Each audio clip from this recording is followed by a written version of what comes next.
Good morning. I want to call the meeting to order for the Board of County Commissioners for Deschutes County on September 21st, 2022.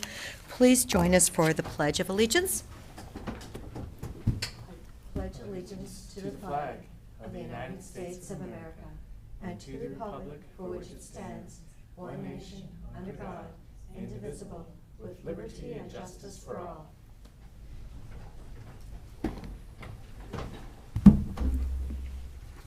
Thank you so much for joining us today. I don't believe we have any people in person that want to make any public comments at this time. I don't see anything. Whitney, nothing's there?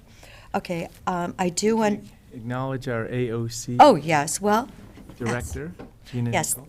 thank you, Gina, for coming today. I believe we all have private meetings with you today, so that will be adding to our schedule. And then the good news is we have our meeting Friday in Madras for our district. So from, I think, what is it, 10 to 2? Okay, great. And good morning, Mallory. Thank you Yes. for joining us. So kind of one of our policy folks. Yes, Mallory, how'd you get so lucky? Well, I know you've been all around the state, so right now is the time to get out and about. So thank you for joining us today. Thank you. Happy to be here. Okay, we do have some public comments from our community. Someone sent in a phone message concerned with their charge of $1,900 for search and rescue for going 0.4 of a mile. So thank you for that. They left their phone number. And then, because of the article in the Source magazine, I believe it was, a week ago, we have 65 letters in support of maintaining Royal Wayside Park right outside our door. So, yes, 65 letters, and as the lone vote that has wanted to save the park from the very start, I was happy to read those letters. So thank you very much. So I responded personally to about the first 20-something of them, and then they just kept coming, so I couldn't keep track of that. But what I have responded to is that we are doing an analysis again of the parking needs, the possibilities of the future, and I think it's a shame. Some people think that we're going to just wipe that whole thing off and pave it into blacktop, and that's not the intention. I've always acknowledged that it is a geological feature. There's a natural volcanic or natural feature out there, and the idea was to make it smaller and add parking. So, as I say, I feel bad that people are responding to something that probably isn't the vision of that I was even advocating for. So, it's going to come back around at some point in the next, I don't know how long. The next few weeks as our Oh, good. come back to the board and provide an update. So There's a 25th anniversary celebration, I think, this weekend out there. Yes. For that, too. So I'll stop by and I'll let them know. I mean, we are not here to pave the whole thing. I'm just speaking as one commissioner, but it's got a life of its own. I'm working on a pretty extensive written response that has a little bit of summary information, but then a whole bunch of details myself, which addresses some of the same points. We're doing a downtown parking analysis right now. If we need to create additional parking spots, we will. Morel Park is our best, most cost-effective option, and it'll result in a reconfiguration of the park, not an elimination of the park. And we have purchased another building in the downtown campus area with a couple parking spots. So, I mean, we're trying. But, yeah, it'll come back around. And of course, I had a different vision. Let's build a 2-story parking lot on our flat lot and maybe put condos on the top floor. It might be a lot more money, but do we not need workforce housing in Deschutes County? So I would love to see something like that happen in the future and not taking out something that's been here for 75,000 years. So anyway, we all have a different opinion, and that's why we're in government, because we have different opinions. So anyway. I just wanted to mention on the other citizen input item, you mentioned I put that caller in contact with Tom Kuhn. Since Tom is our point person for the ambulance service area, I thought he might be an appropriate person to discuss what that constituent's options were. And so he had a discussion with her, and I think it's we've given her all the information that that we can, and done everything within our power to address that situation. Great. Now, I thought that they didn't charge people if, let's say, they were up on South Sisters and they ran out of water and they had to be rescued, that we don't charge people. So, I don't think it was a search. It was not a search and rescue. It was a kind of routine ambulance run. The constituent was concerned because it was such a short distance, yes, and it cost quarter of a mile, But 4/10. But to mobilize an ambulance with, you know, a couple of paramedics and, you know, all the equipment to kind of keep somebody alive if you arrive and they're in cardiac arrest or something else, it does cost money. So, All right. Thank you very much. We're now, I believe, to our consent agenda. Is there a motion? Move approval of consent agenda. second. Any further discussion? Commissioner DeBonne? Yes. Commissioner Chang? Yes. And the chair votes yes. So first action item, number 7.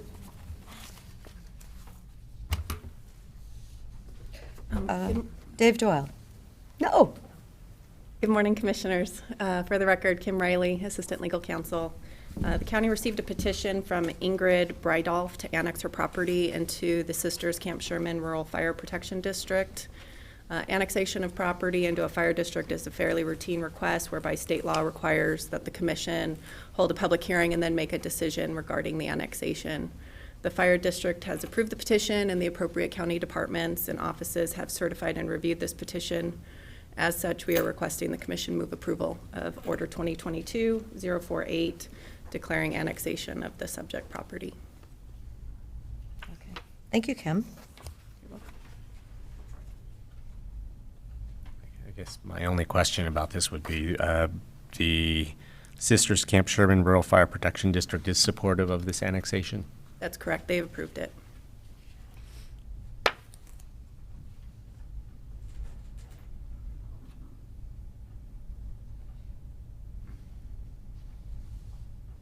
And her property is actually on Wilt Road. So, okay, that makes sense. Do we have any other discussion? Public hearing.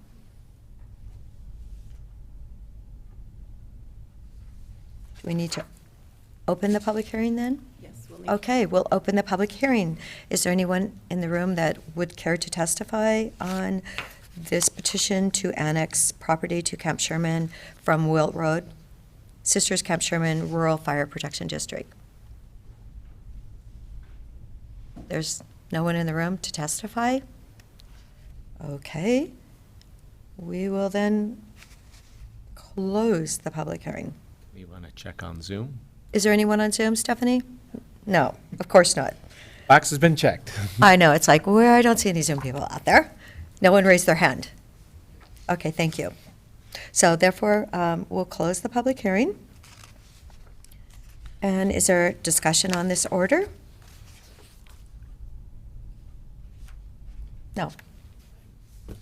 No. It's a great thing for people to be joining the Rural Fire Protection District, especially in an area like that, north and a little east of Sisters. Okay, all right. And the petition is attached. Okay, could we have a motion then? I'll move approval of Order 2022-048. And I will second it. Now, do we have any further discussion? None? Seeing none? Okay, Commissioner Chang? Yes. Commissioner DeBonne? Yes. And the chair votes yes. So thank you, Kim. Thank you for being at the front chair today. It's nice to have you here. Nice to be here. Okay, and now we need Dan Emerson. Dan, I see you on Zoom. Morning, Commissioners. Good morning. Would you like to explain the policy implications?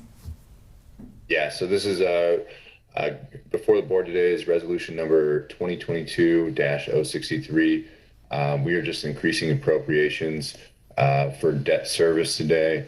It's kind of a two-part resolution. The first part is we realized that our full faith and credit obligation series 2021, as we were going through the year-end process, we realized that it was not fully budgeted within our adopted budget. So we are making sure that those appropriations match our actual debt amortization schedule there, which in this case meant that we put $48,770 within the Fair and Expo Center for appropriation there, $55,673 within the RV park, and an additional $200,781 within solid waste for that full faith and credit obligation series 2021. In addition to that, in this resolution, I think the commissioners know we recently went out to bid on or auction on the bond for the Negus Waste Transfer Station project. And of course, there are some cost of issuance there as well. And that total amount is $211,849 for that bond for the Negus transfer station there. And it's broken out $116,668 for the general cost of issuance, advising and taking out to bid, and then $95,180 for the actual underwriting of the bond issue. And so in this case, we're just increasing appropriations to cover our debt schedule and to cover the new cost of issuance, lowering contingency in those funds. Okay, thank you, Dan, for that explanation. But yeah, I support this. It's good to see us kind of dialing into the actuals as we did that debt issuance and, follow on from our adopted budget. So I'm supportive. I'll move approval of the resolution 2022-063, increasing appropriations within the 22-23 Deschutes County budget. Second. Any further discussion? Commissioner DeBonne? Yes. Commissioner Chang? Yes. And the chair votes yes. Thank you, Dan. Dan, it's not necessary to know this to be squaring up our numbers, but could you tell us these debts, what kinds of projects at the fair and the RV park they're associated with? Yeah, I'll need to look into that a little bit more. We cover a lot of full faith and credit, but the 2021 issue specifically was for general county buildings and maintenance. I also believe that it was for the radio system and facilities, and that was covered, I believe, in the adopted budget. But I think what was missed were specific, probably building maintenance. And I'm happy to email the board with exactly what those were, if you'd like. That's all right. I mean, well, if it's really quick, I'd be curious, but it's definitely not necessary. I'd be interested in the detail. Sure, of course. All right. Well, then I will send that follow-up to you as well. Thanks. Thank you, commissioners. Thank you very much, Dan. Okay, item number 9, Eric. Good morning, Commissioners. I'm Eric Kropp, the Deschutes County Risk Manager this morning. This item is a workers' comp TPA contract. What we're looking for is board signature of a notice of intent to award a TPA contract to TriStar, and I'll give some background. Deschutes County is self-insured for its workers' comp program. We hire a third-party administrator that manages our claims.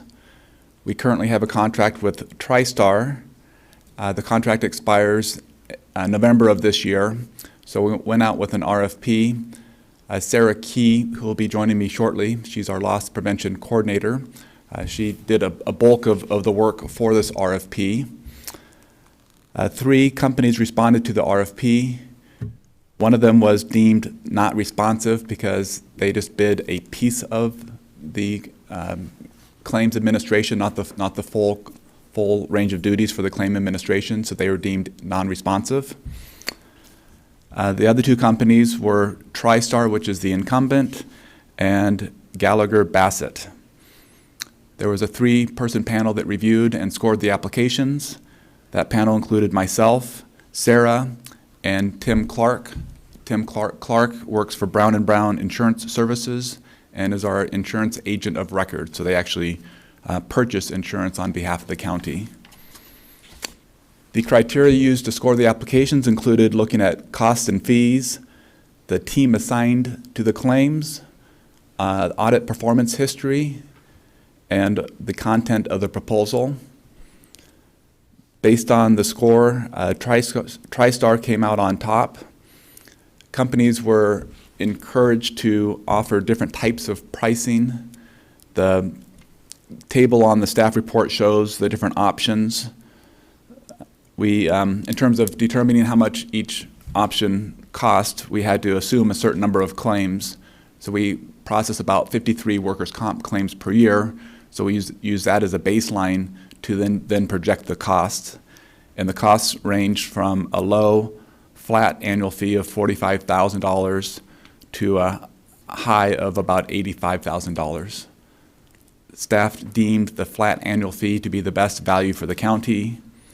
All three raters had TriStar as the top company, and we are here to recommend TriStar as the county's, to continue as the county's third-party administrator. And so what we're seeking for is chair signature on the intent to award the contract. Once that is, if that is done, the intent to award letter will go to all three bidders. There's a 7-day protest period, and then if no protest is filed, the contract will be awarded administratively. With that, I'm happy to answer any questions.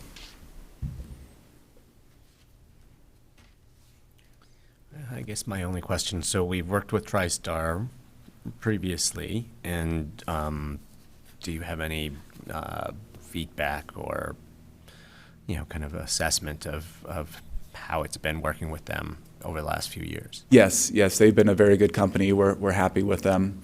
Before they were actually bought up, or TriStar bought a company called Matrix that had been our TPA. With that transition, we extended the contract 1 additional year because we wanted to see how the new company, TriStar, would perform, and they perform well. With these type of services, they're really large companies that tend to be located out of state, and then they'll have an office in Oregon as they're required to. They'll have a claims team that really is kind of the key to the performance, and TriStar has been a good performer. And did the people who were part of Matrix kind of roll over to TriStar? Yes. And so the people we're working with have stayed pretty consistent? Yes, it's a very small universe. So the people that process these claims tend to go from a couple different companies, but it's been consistent. We're ahead of schedule. Thanks for joining us. I texted her, but it wasn't much time. Would you like to identify yourself? I'm Sarah Key, Loss Prevention Coordinator with Risk Management. And thank you. We heard you did most of the work. You were given credit for that. I had a lot of help from a number of There sources. you go. Okay, all right. One question, can you explain the options choices? So when I look at the 3 options from TriStar, Yes. how does that get it's like, well, let's just take the lowest, but what does that really mean? I don't know. Yeah, I'll explain the 3 different options. There's 2 types of workers' comp claims. There's medical only. That's when an employee is injured, but they don't miss work time. And then there's claims that are indemnity, and that is employees who are injured and have time loss or time away from work. So those are 2 main types of claims. On TriStar option number 1, the per claim pricing breaks out, has a price for each of those 2 categories. And then the blended pricing just has one price for any claim, regardless of indemnity or medical only. And then the flat annual fee is not a per claim price, it's just a flat fee. And then the Gallagher Bassett option 1 and 2, those are a bit confusing. The life of partnership is they handle the claim as long as we contract with them. And then the handle to conclusion is they would keep the claim even if we switched providers down the road and had a different contractor. So it's a little bit of a different scenario. And we did ask for different types of pricing options, so that's why we see 5 different options here. Anything to add, Sarah? No. Okay. And it is for a 3-year contract then with what? Yeah, Two 2-year extensions. yes, what we're seeking is we'd have a 3-year contract, and then it would be at the county's option for 2 2-year extensions. And that works out well because that helps us lock in price increases, but if the company is not performing, we have the option to go back out after 3 years. So it kind of puts the county in a good situation where we know the consistent pricing, but if the contractor's not performing, we have the ability to go out and do a new RFP. Great. Well, I could say by looking at the numbers, the person evaluating position number 1 really felt TriStar was a lot better.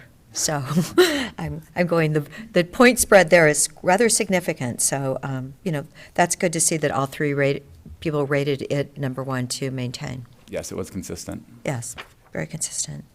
So is there any further discussion? I have a question that, not necessarily about this contract, but just a general workers' comp question.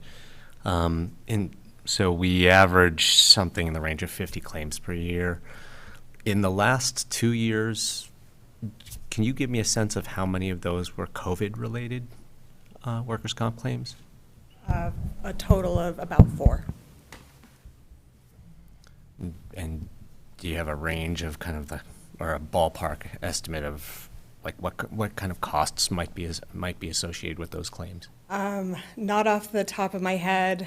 2 of the claims were just individuals who had to quarantine after an exposure, so the claim covered 10 to 14 days of time loss benefits for those individuals. 2 of those claims were long COVID claims. These individuals were off of work for 6 to 9 months, incurring time loss benefits. 1 involved a hospitalization, so that one is probably a 5-figure claim. Substantial. Yeah. Thank you. You're welcome. Great. Well, with that, I'll move chair signature of intent to award workers' compensation third-party administrator contract to TriStar. Second. Okay, is there any further discussion? Mr. DeBonne? Yes. Mr. Chang? Yes. And the chair votes yes. And thank you for all your work putting this together, Sarah. Welcome. Thank you. Thank you. And I will be happy to sign the letter. We do have on our agenda now other items. I believe we have a letter from Jen Patterson. Jen, would you like to? Just come drop off a new one. There's been a couple updates.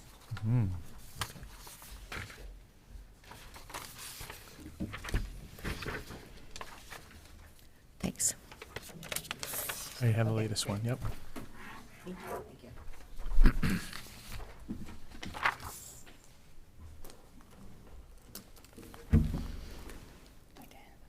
Jen Patterson, Strategic Initiatives Manager for Deschutes County. Good morning. Thank you, Jen, for joining us. Good morning. And thank you for joining the county. Pleasure to be here. Happy to be here. Thanks. Jen, would you like to provide a brief overview of the letter the board's considering today? Sure. Commissioner Chang requested a thank you for your service letter for Kelly Sparks. Kelly Sparks worked for Oregon State University Cascades, and she is leaving that position to take a position at the University of Maine. And she has worked with the county on, I think, a couple of different aspects, but regarding the Child Care Coalition. And so we wrote a letter, thank you letter for her service. Great. Yeah, special thanks to Kelly Sparks. She's been a partner through, the idea of a campus, which was hosted at COCC originally, and then the opportunity to redevelop and site it here in Central Oregon. Redeveloping an existing landfill for a campus is pretty exciting, and it's really happening. So, thank you very much for taking time to ask for this letter so we can acknowledge her contributions. Yeah, and I really like the content of this letter. I guess my only question would be, given that the county interacted so much with Kelly on the demolition landfill site, to create space for this growing new campus. Do we want to say more in that second paragraph about that partnership, or leave it the way it is? It seems like it's implied from growing the university from a few buildings to a thriving campus. Well, it may be fun to, acknowledge it specifically, just because it's such a unique thing around the country, even redeveloping an existing known landfill that was repurposed. So there could be just a simple statement in there. Yeah, or talking about the working relationship between the county and the university on that location, because it was our land.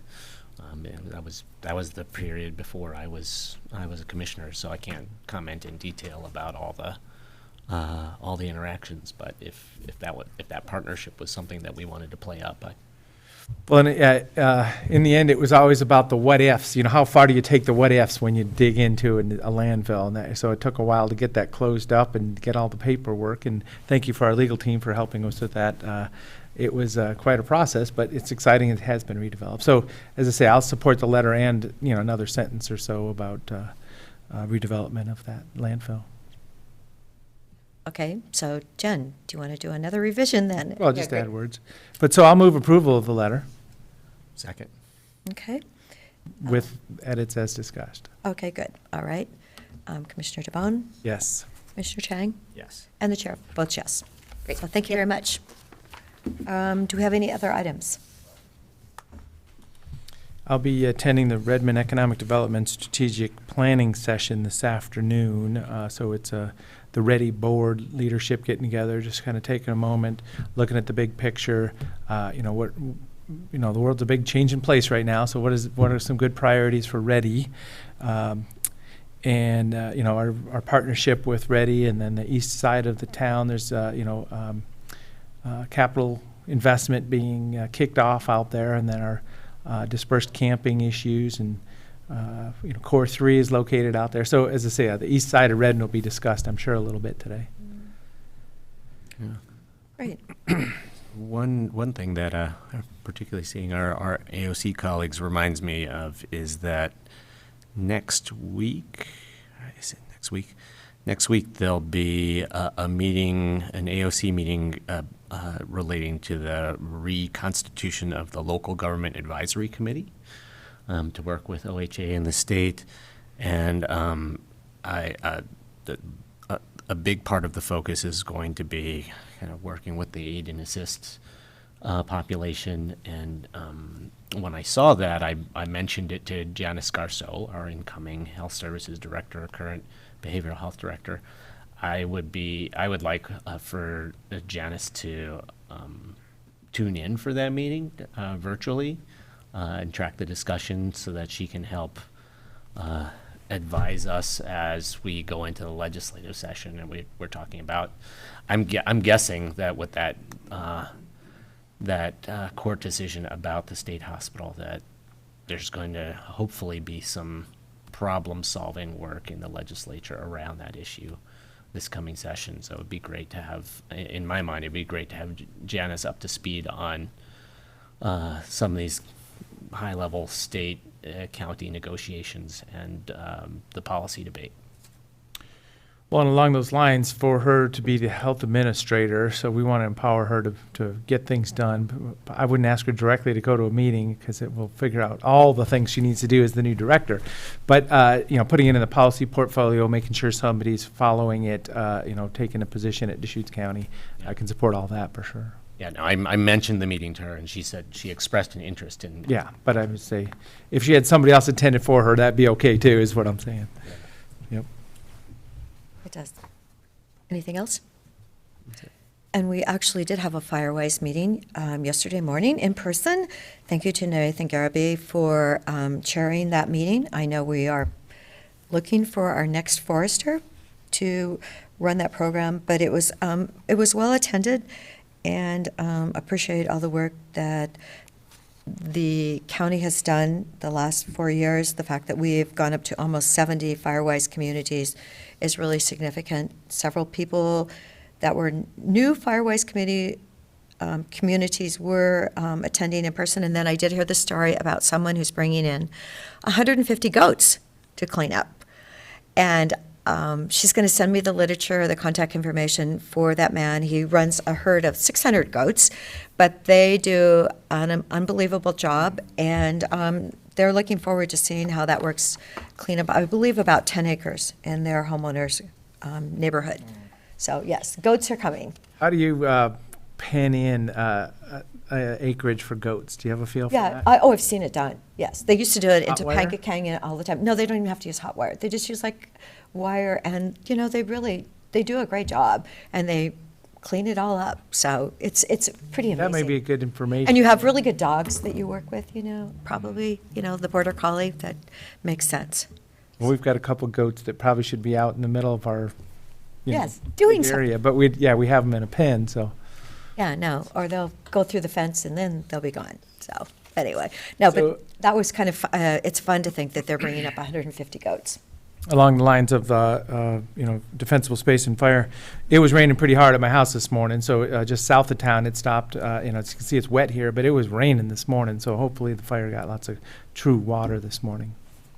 And then the other side of the story is all the people that had cut their hay. Oh, I know. So their hay got rained on. You can flip it once, but then when you go to flip it again, it starts to lose its quality. So it's been one of those challenging years. But we have water coming, though. That's a know. good thing. I know, but it's like my neighbors worked so hard, and they had just cut a field, and I just, the fertilizer doubled. The weather's kind of been interesting. It took forever for us to do the first cutting this year. Summer was a long time in coming, and now, the last crop of the season, I don't think it's looking very good. So one other item, LCDC is meeting in John Day on Friday, maybe Thursday and Friday, and I haven't really looked for where there's an optimal time to be there, but I may be interested in attending that instead of going to the AOC District 2 meeting. So any thoughts along those lines? As I say, I haven't looked at the LCD schedule to know when it'd be optimal to be there. I know, Nick was flying home from Ohio, and then he's going to John Day. So, yeah, I know, that would be good. So I'm offering to do that. I'll look at, I'll be at the AOC district meeting. okay, yeah, so as I say, I'll let you know that'll be the plan. I'll look for an optimal time, either Thursday afternoon or Friday, and I'll have to do my homework on it. But I know that there's all kinds of land use, fire map is probably going to be discussed, or byproducts of it, or whatever. Yes. So as I say, I'll look for an opportunity time to be good. there. So then I won't be in Madras on Friday. I've been on the committee for the bylaws, talking about, substantive, and I think I mentioned this previously, is our election process, signing up at least 2 days before, letting AOC know you're interested in running for the positions that get voted on in November. So that's a substantive change proposal in the bylaws. In fact, if you want to give us an update on that, how does that procedure work? 'Cause that'll be a vote of the body of AOC in November, because it's not adopted until it's adopted. Can you help with that, Gina, Gina? do you wanna Please let us join know? us. So it's a bylaw proposal, change proposal. Do you like to join me, Mallory? Because I just suspect they might have other questions. Now that we're going to say hi, yep. Yes. Hi. Thank you. So how that would work is that it would come before the full board of directors for a vote at our November meeting.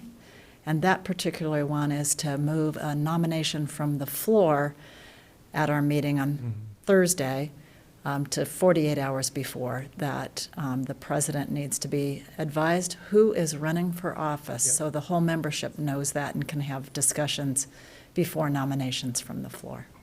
So that'll happen at the annual meeting, a board meeting at the annual meeting? That will happen, so it won't apply to this year. Yeah, that was kind of my question. Yes, absolutely. It won't apply to this year, but if it's voted on at the annual meeting, then it'll apply for here on out. And there'll be a lot of focus at this meeting anyway, so, Yes, yeah, understood. yes. Good. So that'll be shared at the AOC district meeting, so everybody hears about it around the state for discussion at the annual meeting.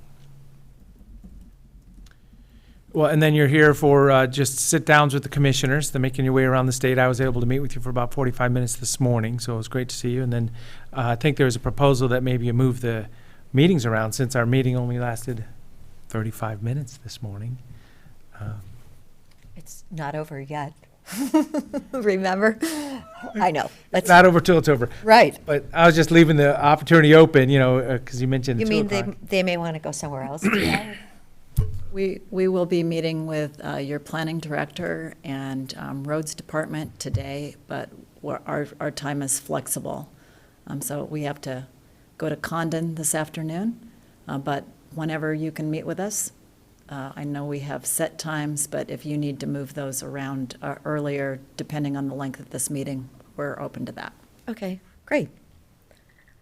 So you're saying that Chris, Doty, and Peter are probably a little more flexible Well, with meeting you today, or have you already set up, are you meeting with them this morning? I was going to meet with Peter after this Okay, is over, and then we'll be flexible with Chris Doty, yes.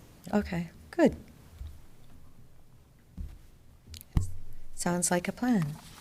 so just a trigger for me, I was able to drive from here to Pendleton, and we saw you guys at the Pendleton events this last weekend. And I'm driving a Tesla, so a brand name electric car, but there's a new charger in Boardman and a new charger in Madras, and man, did that make my trip nice, because there was no need to worry about calculating distance. So when you say talking about going to Condon, that would probably empower me to zigzag, through that diagonal instead of worrying about staying on the main roads even. So the world is changing quickly for electric vehicles too. Oh, and besides, I did meet with Cheyenne, our new executive director for our homeless project in Deschutes County yesterday afternoon, and we had about an hour meeting. I'm so glad that she's here. I think she's really brings a wealth of knowledge to what she has done across the state of California, and she also raises cows, which is amazing. She raises cows, and she was named after Cheyenne, Wyoming. So it was a really welcoming and great conversation, how she's going to be part of our team to help us get ahead with our homeless numbers and where we can make differences in a compassionate way, but actually make differences. So she's brings a wealth of knowledge, and it was great to meet with her. So we have no executive items. Is there anyone? Whitney, did you have anything you wanted to bring up today? Nothing else, thank you. Kim, no, you're done? Nothing else. Thank you. Okay, thank you so much. So then, I believe our meeting is adjourned. Thank you very much, Stephanie. Eric, back there? 9:37, only 2 more minutes. Well, who could have guessed?